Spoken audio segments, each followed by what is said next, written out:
Bom, ao vivo, agora ao vivo, sim, agora sim. O que você precisa? Pode falar? Não, tá tudo em ordem, deixa aceso. É. Vamos compensar o que precisa ser compensado. Ai. Quem já está entrando. Vamos corrigir a iluminação. Quem está entrando aí, Instagram, Facebook, Instagram, como que tá lá? Tudo bom?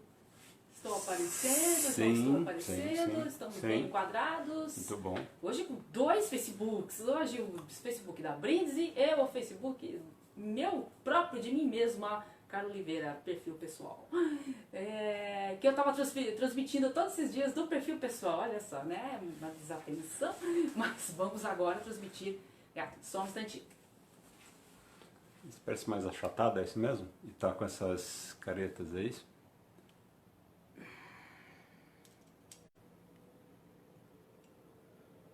Sim, sim. Sim, agora sim. Estamos entrando, como estamos? Já está ao vivo, Quando iniciar? Ao vivo, hein? Vamos lá, hein? Vamos dando tchauzinhos. Quem está entrando ao vivo? Vai Deixa eu começar? ver. Já vou começar, já são 2 minutos. 2 minutos. Deixa eu dar acenar para toda essa galera que está entrando aqui. Olha lá, o Bruno. Valeu, obrigada por participar. Ah, é assim que isso é cenário para a pessoa assinar. Isso. Deixa eu só acenar um pouquinho para as pessoas aqui. Volta. Ah, não acredito. Que responsabilidade. Vinícius Cercato me vendo. Ai, eu vou ficar tímida. Que honra. Já vou entrar aqui, hein? Sabe mudar lá, né? Batendo Já no próximo. sei. Todos me vendo? Boa noite, Brasil, São Paulo, Itália e todo mundo confinado nessa quarentena que Deus quiser logo acaba e vamos aproveitar mais do que nunca para aprender todo tipo de conteúdo. Ontem mesmo na live eu falava que existem tantas lives rolando em todas as plataformas que vale a pena, assim, faz a nossa num período até um pouco diferente, às 19 horas, são poucas as lives que entram nesse horário, até às 20, porque existe uma grande concentração das 20 e 21 horas, né? E a gente não, a gente quer que vocês aprendam sobre vinho um pouquinho mais cedo, e aí dá tempo de vocês jantarem, beberem vinho e assim por diante. Quem ainda não me viu, quem não me conhece, sou Carla Oliveira, da Brindisi Vinhos. Brindisi Vinhos, que é uma startup que ela foi pensada, muito bem pensada, devido aos anos meus e dos meus sócios de venda de vinho, de fornecimento, distribuição e importação, e nós formamos uma plataforma de produtos e serviços no mundo do vinho. Um dos grandes serviços que a gente começou a operar bem foi na parte de cursos, especialmente de meados do ano passado para cá. A Brindisi Vinhos existe já desde 2018 e é com muito orgulho que a gente vem crescendo cada vez mais e enxergando todo o potencial do vinho que a gente espera e anseia que o brasileiro consuma mais. Só que o brasileiro vai consumindo mais se ele aprender mais sobre vinho. E temos parceiros muito queridos, que são principalmente produtores nacionais, alguns produtores também de vinhos italianos, espanhóis, com os quais nós aprendemos muito e conseguimos ter um bom embasamento para saber e para transpassar esse conhecimento para as pessoas, para que elas aprendam mais sobre vinho. E a maratona, vinho se aprende em casa, porque eu aprendi a beber vinho em casa, mas eu sou descendente de italiano, então a minha chupetinha já era molhada, né, no vinhozinho.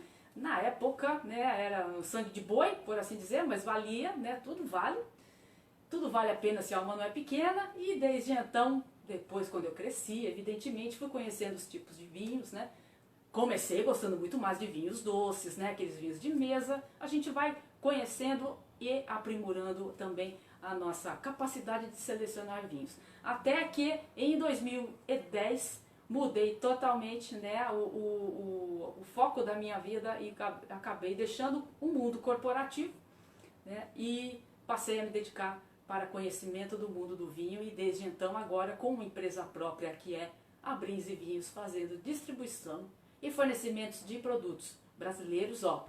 Tamo junto, o produto nacional tá melhorando e muito. E vinhos importados também de parceiros e importadoras de fora de São Paulo, principalmente. Vamos deixar de enrolação? 7 e 6 da noite. Passou? Não passou? Passou. Antes de mais nada, quem não nos segue ainda, página do Instagram, @brindesvinhos, vamos lá, nos seguindo, curta a nossa página e nos siga no Facebook e siga-nos no YouTube. As 2 primeiras aulas, já criei uma playlist lá do primeiro dia e do segundo dia, já estão disponíveis lá para vocês poderem revê-la, tá? E como também já estamos formando um banco de dados, tá? De todas as perguntas que vieram, já chegaram desde quarta e quinta, né? Das temáticas que nós abordamos nesses 2 últimos dias, tá? E-mail, contato@brindesvinhos.com.br, é atendimento pessoal, sou eu que vejo e vou dar prioridade em todas as respostas, ok? E apresentá-las, inclusive, aqui nas lives, tá? Temática hoje, tópico do 3º dia dessa maratona de 10 dias, até o dia 4 de abril. Vamos falar de panorama das uvas mais conhecidas e vamos ter que fazer um break porque é tanta uva. Vamos falar agora, hoje, de uvas brancas, tá? Vamos falar das mais conhecidas para que vocês conheçam conceitualmente a estrutura delas, os principais aromas. Vamos começar a brincar com aromas. Vamos rapidamente passar também sobre essas questões. Entender o varietar e entender o blend, tá? E por que do uso de barricas. Isso também vamos passar com calma, com tranquilidade, para que fique conceitualmente também bem entendido.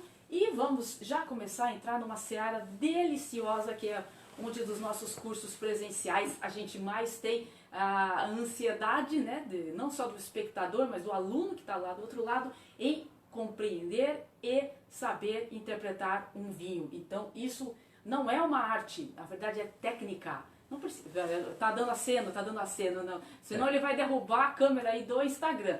Quem está com aceno aí, show de bola, um grande beijo. Minha mão está com álcool gel, tá? Então um grande beijo e abraço.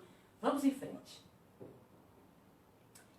Maratona Vinho se aprende em casa. Então, aproveitando essa quarentena, como ontem eu encerrei com uma frase muito sábia da minha musa Rita Lobo, o conhecimento é libertador, e eu gostaria muito que ao final dessa quarentena, ou de que ela seja breve, se ela durar um pouquinho mais, não importa, que esse momento em casa de todo mundo seja bem aproveitado, para que as pessoas conheçam mais. E se for do meu segmento, melhor ainda, do mundo do vinho, então aqui estou para poder passar aquilo que a gente já tem de conhecimento técnico e trabalhando no ramo, e vamos em frente para que novos conhecedores de vinho aprendam e venham também a consumir mais. Relembrando, de 25 de 3 a 4 de abril, sempre às 19 horas.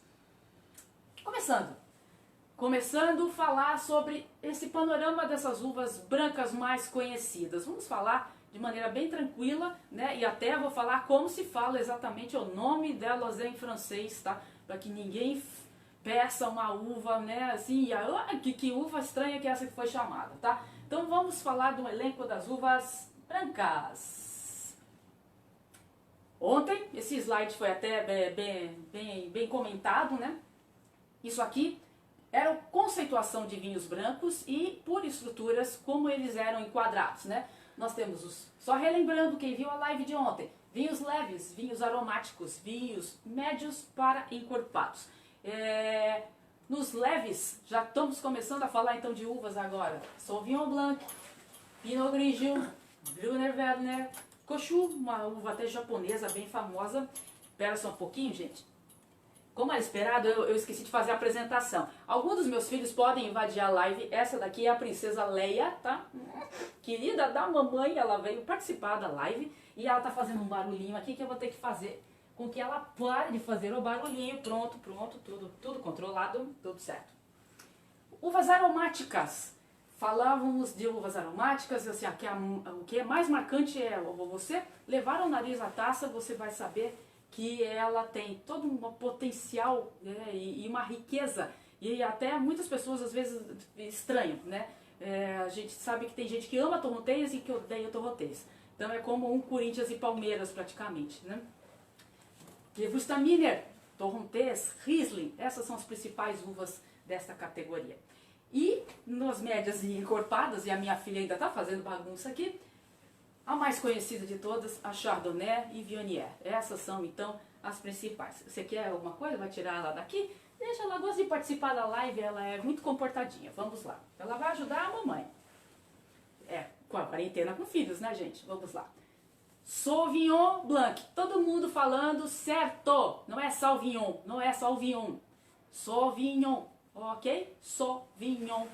Você pode falar bem o estilo francês, Sauvignon Blanc, sem citar o Czinho final.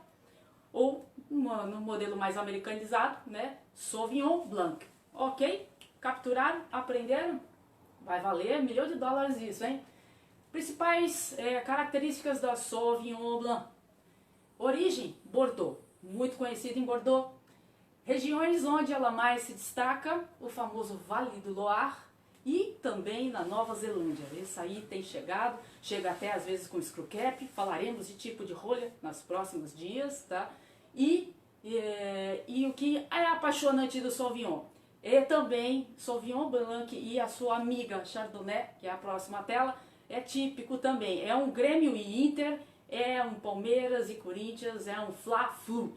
Tem gente que é apaixonado por Sauvignon e tem gente que é apaixonado por Chardonnay. E ambos não se cruzam, né? Então é bem engraçado isso. Principais características da Sauvignon. Ela é categorizada como leve, ok? E normalmente passagem em aço inox, tá? Essa é a grande característica. Um vinho bastante fresco, uma acidez bastante marcada. Falaremos sobre acidez já na aula seguinte, já na aula de amanhã, para vocês entenderem bem o conceito, inclusive tomando um vinho branco. Isso vai ser muito bom. Uma exceção, né, de Sauvignon que passa por barrica, tá? É um que quem já tomou, principalmente nos Estados Unidos, né, Robert Mondavi principalmente, Fumé Blanc. Fumé Blanc é um Sauvignon que passa por barrica, ok? Aromas do Sauvignon Blanc. Tem gente que ama e tem gente que odeia. Pimentão, grama, limão, maracujá, que é o mais característico, acho que até o Rogério vai concordar comigo, o Rogério que é da equipe técnica aqui, é um dos primeiros brancos, né, que começou a familiarizar em algumas degustações disso há uns 15 anos atrás, nossa, foi maracujá, né Rogério? O Rogério está concordando aqui. Tá? Goiaba, melão, essas são as características de um Sauvignon Blanc. Sauvignon Blanc, ok?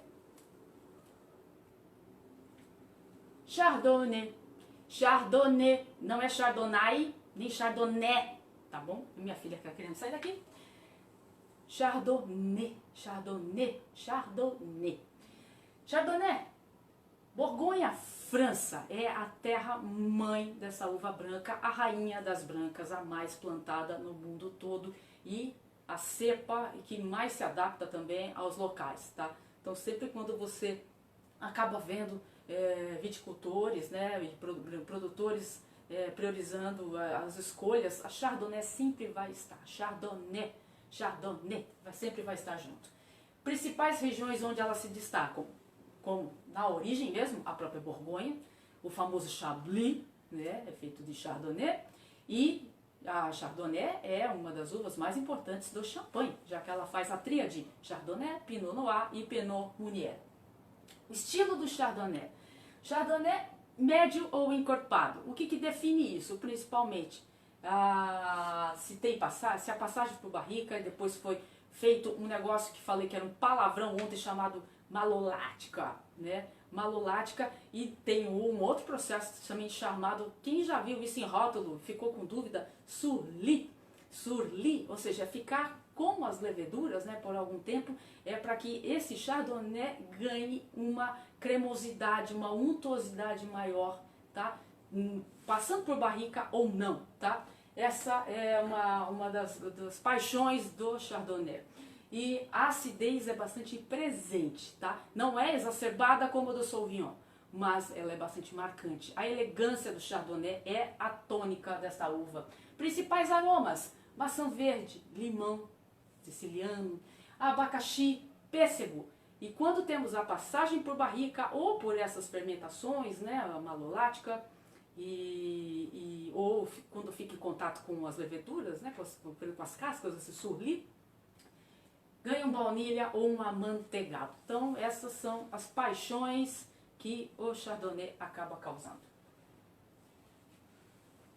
Gewürztraminer, Gewürztraminer, Gewürztraminer.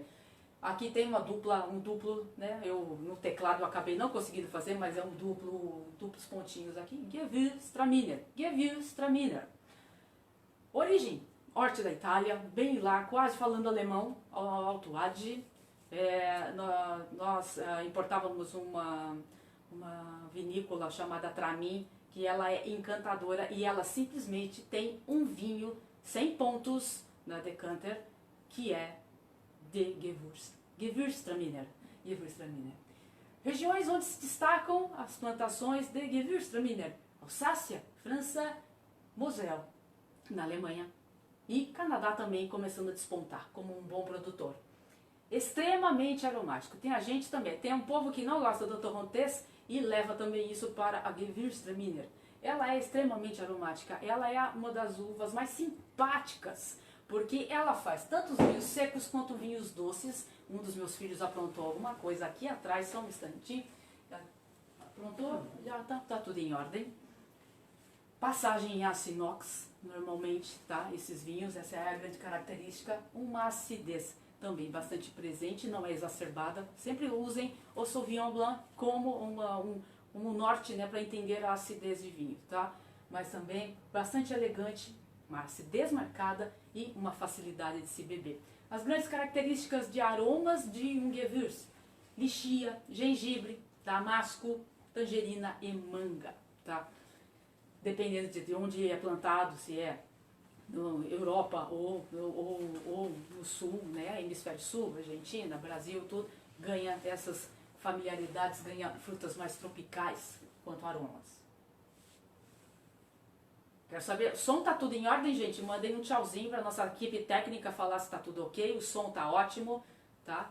Vão avisando aí qualquer coisa das transmissões. Isso até também é um ponto de atenção, né? Tem tanta gente fazendo live que às vezes as bandas largas até ficam meio saturadas aí, tá? Então, qualquer problema de som, avisem, tá? Que o Rogério me avisa e a gente tenta melhorar as condições técnicas, ok?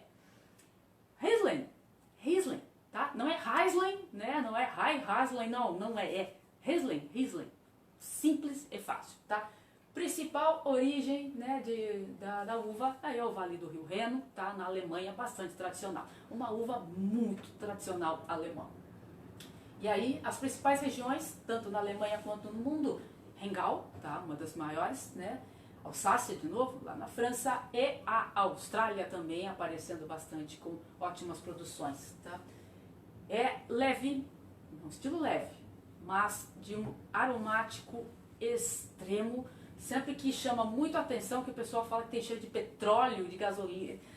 É um cheiro, assim, não é aquele cheiro de posto de gasolina, gente, calma, vamos lá. É uma lembrança, tá?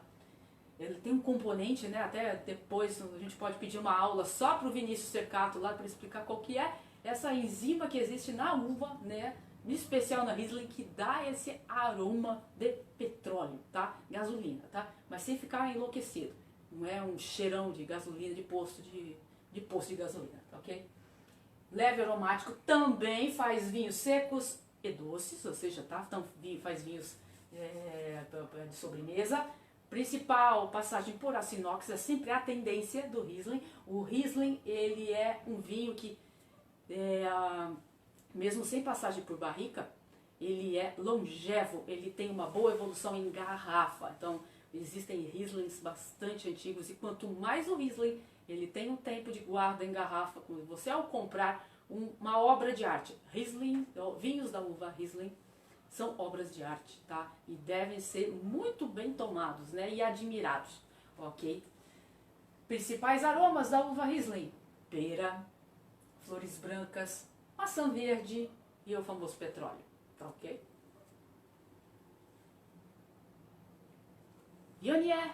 Viognier, Viognier, ok. Origem da Viognier, a principal, assim, os últimos estudos, a origem veio da Croácia, tá? Então veio do leste europeu, mas hoje, em destaque, ela é a grande uva branca do Vale do Rhône. E também ganha mais destaque na Barossa Valley, lá na Austrália. Estilo da Viognier, assim como a Chardonnay, Viognier também ela é um branco mais de médio para o encorpado, que permite passagem por barrica. Viognier ela é um grande complemento, às vezes até para vinhos tintos, né? Para você acertar os blends de alguns tintos, usado uma uva branca, né? E Viognier é normalmente aquela que dá uma maior elegância e até longevidade para alguns produtos. Quando você, enólogo, né, está montando lá e quer dar uma maior longevidade, pode-se pensar, às vezes, no uso de um Viognier. Principais aromas da Viognier: pêssego, rosas, amêndoas, abacaxi e melão. Então vocês notam que a tendência das uvas brancas, em geral, é sempre de você chamar para frutas brancas, cítricas, tropicais, ok? Então já faz esse mapa na memória. Eu sempre tenho essa chamada, tá? Eu tenho flores brancas, eu tenho frutas brancas, eu tenho frutas mais ácidas, limão, tangerina, tudo, e assim também como até para algumas sementes, né? Ou assim, algumas nozes, mas nozes branquinhas também. E a última uva branca, tá? Não é uma lista exaustiva, ficaram um monte de fora que me cortou o coração, mas quem tiver mais dúvidas em entender outras brancas muitíssimo famosas, por exemplo, como Pinot Grigio, tá? Que é uma uva bastante recorrente e importante na região do Vêneto, né? E Friuli, principalmente, norte da Itália. Finalizando na parte de uvas brancas, o Chenin Blanc. Chenin Blanc, Chenin Blanc. Origem, Vale do Loire. Então, Vale do Loire também é um grande concentrador dessa produção de Chenin Blanc. E o que é muito interessante é que a Chenin Blanc foi adotada de uma maneira pela África do Sul, que é a grande uva branca da África do Sul, né? E são vinhos maravilhosos, que ganham características por serem produzidas no hemisfério sul, que transbordam assim qualquer, assim, é um absoluto prazer quando você compara, né, um Chenin Blanc francês e o sul-africano, porque ele tem um calor a mais, né? É muito claro pelo aroma, né, do Chenin Blanc sul-africano, que você vê que assim, a intensidade daquela ponta, né, do continente lá, e tudo que, dependendo de onde foi plantado, o que o mar traz, né, de condições, e as condições climáticas também, fazem ser vinhos muito distintos, mas nas essências do estilo médio, tá? Também aromático, e também produz vinhos secos e doces, ou seja, os de sobremesa. Principais aromas: pera, mel, maracujá, jasmim nas flores e amêndoas também, enquanto nozezinhas, tá? Sementes. Essa foi o grande panorama. Então eu tô falando, essa não foi uma lista exaustiva, ficaram, por exemplo, eu citei Torrontés, citei Pinot Grigio. Ficou alguma dúvida, assim, eu gostaria de entender as diferenças, tudo, lá no nosso e-mail, contato@brindesevinhos.com.br. Segunda pauta da nossa live de hoje: entender o varietal ou um blend? E por que do uso de barricas? Por que do uso de barricas? Vamos primeiro falar e conceituar varietal. Não precisa ficar preocupado, olha, foco em mim. Varietal. Varietal é toda aquela produção de vinhos, tá? Que está com uma única uva, uma única cepa, né? Um único tipo de uva. É só Chardonnay, é só Chardonnay. É só Cabernet Sauvignon, é só Cabernet Sauvignon, tá? É só Sauvignon Blanc, é só Sauvignon. Malbec sem nenhuma mistura, tá? Carmener sem nenhuma mistura, ok? Existem até vinhos que podem ser varietais, e vocês ao olharem no contrarótulo, podem olhar lá, mas Carla, ele está dizendo que a principal uva é essa, mas tem uma uva junto. Então ele virou blend? Não, alto lá. Existe até uma permissão, né, que gira em torno de 15%, depende da localidade, da legislação, que permite que você tenha 2 ou 3 uvas, mas no limite, lá em média de 15%.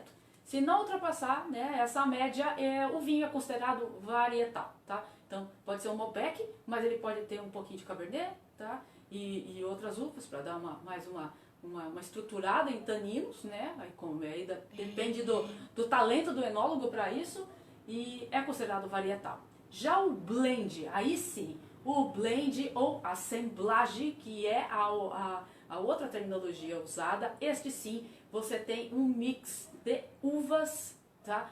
Para fazer um terceiro produto, porque essa é a intenção.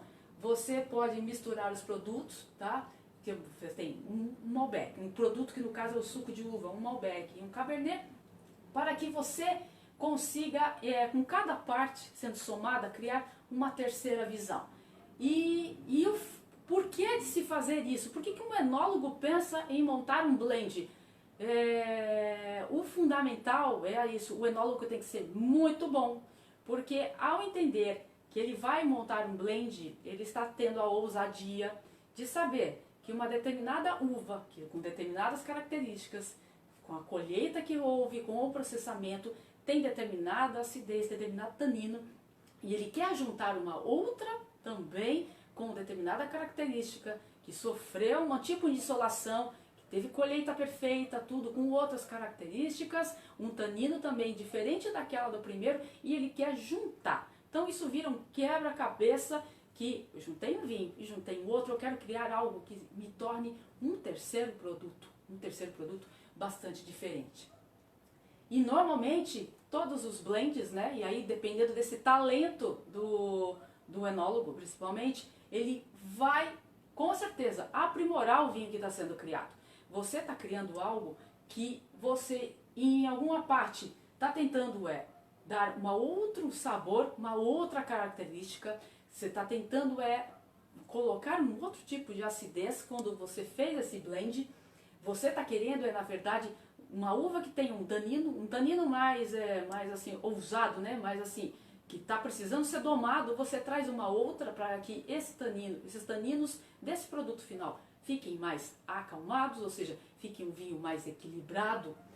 E também falando em níveis de álcool também, tá? Então você tem uma produção que teve uma maior insolação, ou seja, a uva produziu mais açúcar e no momento da fermentação você então teve maior geração de álcool, você traz um outro vinho também com menor, né, com menor percentagem disso, para deixar o vinho no geral equilibrado. Então, todo esse conjunto de coisas, ou seja, de saber as características, de saber como foi aquele dia a dia da plantação e de como foi a fermentação, ao se fazer o blend, você cria um terceiro produto que tem uma outra complexidade.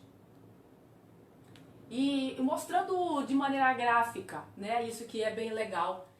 Eu tenho basicamente vamos lá, eu tenho um Lego aqui, né, cada Lego de um tamanho, e eu preciso, enólogo, né, montar um vinho, né, e eu sei a característica de cada vinho, tá? Aqui no nosso exemplo, eu tenho um Cabernet Sauvignon, um Cabernet Franc, um Malbec, um Merlot e um Petit Verdot. Cada um com características totalmente diferentes, mas que quando eu monto o meu cubo, quando eu quero montar, né, juntar todas as minhas pecinhas de Lego, eu encontro algo que fica sem arestas, tá? Então eu trago ao Cabernet Sauvignon todo o equilíbrio da Merlot, toda a delicadeza do Merlot. Eu tenho o Cabernet Franc com uma acidez e um tanino mais assim, mais delicado, tudo para equilibrar a potência de um Cabernet.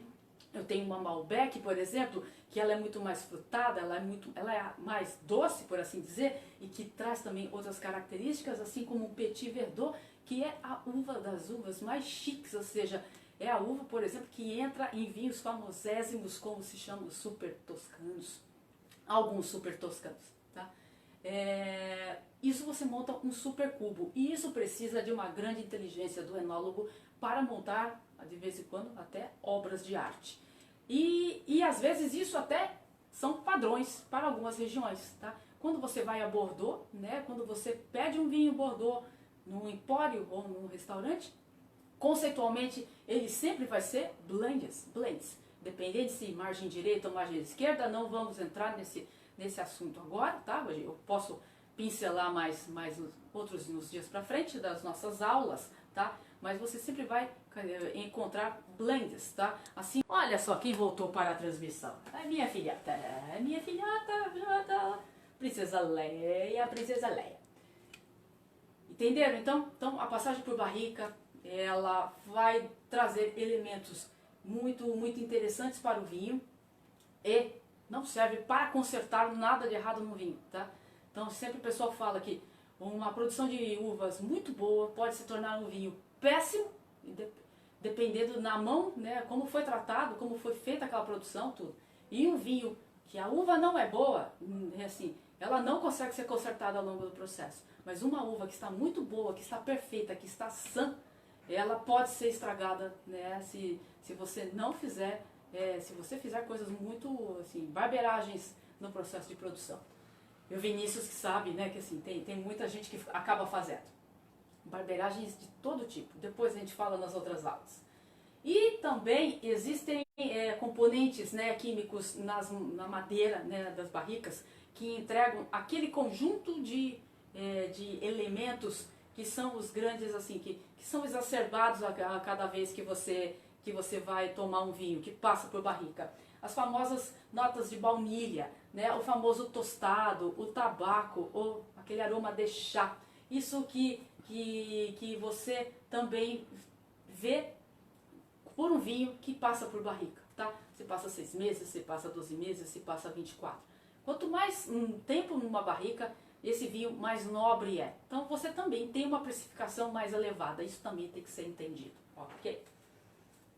E aí, com uma mão ocupada, minha filha está olhando o slide, olha só, será que ela gostou? E o grande último tópico da noite, mas assim, ó, é só um inicinho. Como degustar um vinho? Como degustar um vinho, e a Leia está entendendo isso tudo aqui, né, Leia? As principais funções, né, que você tem que ter, e tem que ter em mente, tá, gente? Grandes linhas de como interpretar um vinho em ele sendo degustado, né? Basicamente, você tem que olhar o vinho, né? Não digo pegar a garrafa, abraçar a garrafa, olhar olhos nos olhos, né, como eu estou fazendo com a princesa Leia aqui. Na verdade, você vai abrir o vinho, você vai colocá-lo na taça, né, para que você entenda algumas noções assim, iniciais, tá? Se você nota pela cor que teve passagem por barrica, e isso é litragem, vocês vão assim, degustando, olhando a taça, vocês vão detectando se, opa, esse vinho não passou por barrica, opa, esse aqui passou por barrica. Pela cor você consegue detectar, tá? Você consegue saber a idade do vinho, né? Você consegue ter noção da idade do vinho, porque pela cor que ele tá, quando você inclina a taça, como eu já vou mostrar, você consegue ter a noção da idade. O segundo passo nessas linhas gerais, sempre, né, que para se degustar um vinho, sentir aroma. Você tem que sentir os aromas, tá? Sentir o aroma do vinho, até para os especialistas, dentro de aspectos de neuro, né? Quando você sente um aroma, né, isso se completa quando você coloca no paladar, tá? E isso é bastante nítido. Você come uma comida que cheira ruim? Não, porque o teu nariz já fez um trabalho junto, né, ao teu cérebro de que aquela comida não está boa, tá? Então, a nossa parte nasal é incrível o quanto ela é importante, né, na nossa existência, né? E principalmente nós mulheres que temos um olfato melhor ainda que o dos homens, né? E para você interpretar a qualidade daquele vinho, entender os aromas, tá? E quando colocar e prová-lo, que é o passo seguinte, você consegue dar as melhores descrições, tá? Então, esses são os guidelines de degustar um vinho. E o primeiro passo hoje... Só tocando lá na figura já muda. Tá, mas é que eu tô com a minha filha aqui. Ai, gente. Ela gosta de apresentar, ela é uma figura. Como degustar um vinho, né? passo a passo a gente vai passar. Hoje, o primeiro tópico é o tópico de olhar. Olhar, amanhã falaremos de girar a taça e na sequência sentir os aromas, que é literalmente cheirando, tá? Experimentando, ou seja, no ato, quando a gente colocar na boca tudo, e conclusão. Tem muita gente que começa já girando taça, já vira uma festa do balacobaco. Calma, gente, tem um certo ritual. Agora eu vou dizer, mas isso impede de eu ficar bebendo vinho? Gente, só quando eu quero realmente entender mais de um vinho. Eu vou fazer isso todo santo dia, num jantar, no almoço? Claro que não, tá? Aqui são apontamentos técnicos, né, que eu estou querendo passar para que vocês conceitualmente entendam, tá? Mas é um prazer muito grande quando você escolhe um vinho no restaurante ou mesmo uma pizza em casa e que você faz o processo normal, olha rapidamente a cor só para tirar um barato do marido, da esposa, do seu companheiro ou companheira, né? E aí na sequência verifica os aromas, né, desse vinho e começa a trocar um bate-bola sobre o vinho, né? E a pizza vai esfriando, né? Não é para ser assim, tá bom? Seguindo. Olhar. Isso mesmo, olhar. Olhar. Como eu estou olhando para minha filhota aqui, que ela está caindo no colo. A taça, sempre lembrando, né? Vou mostrar modelos de taças nas próximas aulas também, para você já ir entendendo, né? Os tipos, tá? E não precisa ter neurose com a escolha de taça, tá? O modelinho básico já vai servir para branco, para tinto, tá? E uma flutezinha para espumante, isso já é show de bola. A taça, ela tem que dar, assim, um terço preenchida. A gente sempre fala assim, 3 dedinhos, né? Já é o suficiente quando você vai fazer a colocação do líquido, né, da garrafa dentro da taça. Você deve segurar essa taça a 45 graus, ou seja, uma inclinação, né, de 45 graus, tá? E de preferência no fundo claro, Lembrando, gente, estamos falando de conceituação técnica de como fazer uma degustação e uma avaliação de vinho, tá? E observar a cor do vinho. Por que a cor do vinho? O olhar, ele vai principalmente já te dar umas principais sinalizações. Se esse vinho tem uma clareza e um brilho que seja expressivo, né? E você, mais conhecedor das uvas, dos estilos das uvas, como que está se apresentando este vinho. Se ele estiver opaco, é uma característica por ser um vinho natural ou é um vinho que não foi filtrado, né? Você pode começar a ter essas primeiras impressões do vinho que está sendo tomado. Se ele reflete a luz, tá? Até lembrando, né? Como a gente ainda, esse tópico é futuro e ele é bastante importante. Falar de defeitos do vinho, um vinho que pode estar opaco, ele pode estar com algum defeito, tá? Falaremos de defeitos do vinho quando todo mundo tiver bem entendidinho de vinho são, tá? De vinho bebível, tá? E aí a gente fala de potenciais defeitos de vinho. Um vinho brilhante é inconfundível, independente dele ser tinto ou branco, tá? Um jovem branco amarelo, né? Para vinho branco, né? Um palha, são essas cores que vocês vão encontrar. E num tinto, um rubi brilhante. Essas são as características bem marcantes de um vinho que está sã e que você já no olhar consegue detectar. Principais cores e tons que conseguem ser interpretados, né, dessa visualização da taça. Palha e reflexos esverdeados. Isso são termos que vocês já devem ter encontrado, gente falado, né? Sommeliers explicados. Você normalmente encontra esse tom, né? Palha ou reflexos esverdeados nos sparklings, nos espumantes, tá? E em Rieslings principalmente. A segunda categoria, né, geral, existe assim, o Wine Folly tem um quadro, a gente tem um quadro lá na Brindes e Vinhos que tem todos os tons possíveis e imagináveis de vinhos, tanto nos brancos quanto nos tintos até fortificados. Amarelo claro ou quase dourado, isso são características de um Sauvignon Blanc, de Alvarinho, e aí principal, tá? Normalmente dessas categorias iniciais não tem passagem por barrica, não tem envelhecimento em garrafa, tá bom? São vinhos jovens, principalmente aqui, quando tá palha, e amarelo claro ou dourado, assim, ele pode ter um brevíssimo envelhecimento no caso de ter ficado em garrafa, tá? Amarelo ouro é sempre quase que certeza, é um vinho que mais especial, teve passagem por barrica. Encontramos, por exemplo, Chardonnay, Viognier, Chenin Blanc, tá? Essas são algumas características. Nos tintos, encontramos essas principais, três principais, também é o conjunto de cores, assim, dá para fazer uma fantasia de carnaval, de tanta cor que se tem para um vinho, mas conceitualmente, Rubi, Granada, essas são sempre as primeiras noções que você tem ao olhar e de uma taça de vinho tinto jovem, vibrante, tá? Normalmente esses vinhos são leves, tá? Da categoria dos leves. Quem se lembra da aula de ontem também, assim como os vinhos brancos, os vinhos tintos também ficam assim, como vinhos leves, como vinhos médios e os encorpados, tá? Conforme a intensidade do corpo que falaremos na próxima aula. Características, por exemplo, de um Rubi Granada, você vê num Pinot Noir, tá? Você vê num Grenache. O Grenache tem um Rubi maravilhoso, lindo, fantástico, e um Tempranillo e um Merlot, tá? É uma beleza incrível o tom que se tem. Na sequência, a gente sobe na intensidade dos vinhos e das uvas.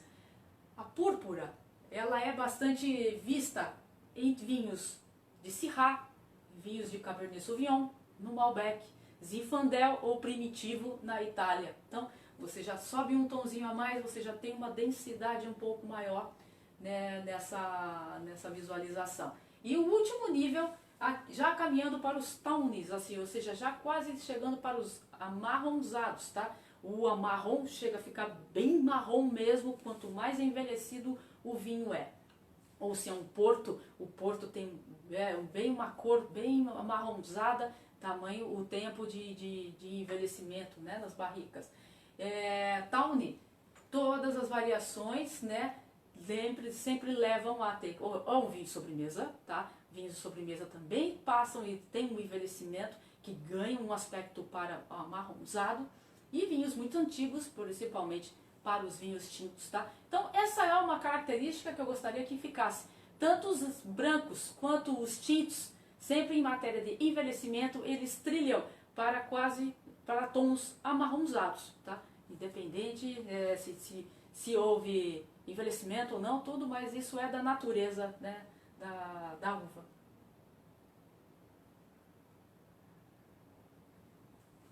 E com isso, estamos até aqui bastante tranquilos na pauta de hoje.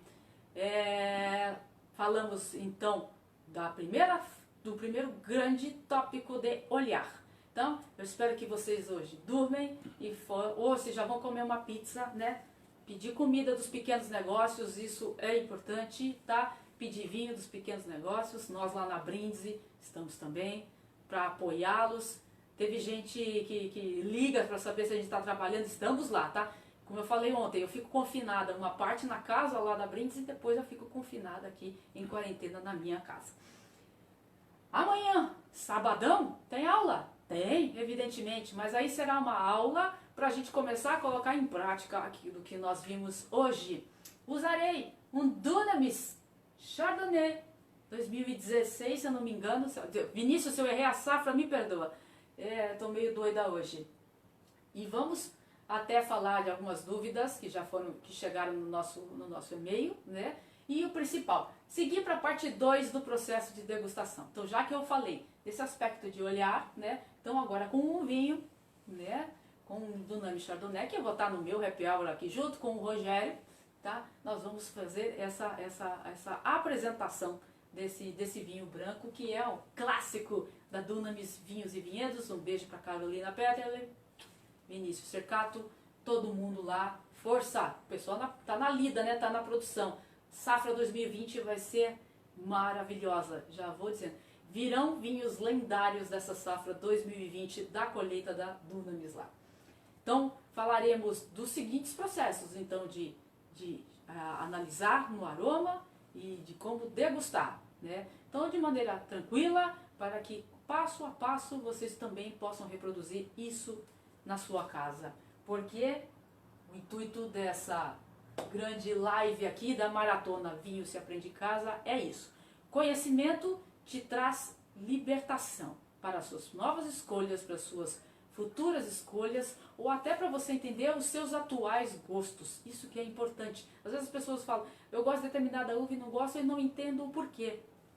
Com essas lives a gente gostaria que vocês pudessem ter essa felicidade, e eu também, é claro, com as explicações. E se ficaram dúvidas, gente, nosso e-mail está à disposição. Vão lá, espero vocês amanhã. Vocês com uma tacinha de vinho aí do outro lado, se quiserem um chardonnay, vamos lá, um chardonnay, vai ser muito legal, que eu vou estar com chardonnay aqui também do meu lado. 19 horas. Se ficou alguma pergunta, já falei o e-mail, contato@brindesevinhos.com.br. Mais uma vez, sou Carla Oliveira. Meu muito obrigado, uma boa noite, 7h50 da noite. Tem muita gente fazendo live agora, vamos ver que todo mundo está colocando de conteúdo e tem gente muito boa falando aí, tá? Um grande beijo para vocês. Não posso mais beijar porque eu segurei a minha filhota. Grande abraço, uma boa noite, bom jantar. Até amanhã, sabadão, 19 horas. Tá bom, gente? Abraços!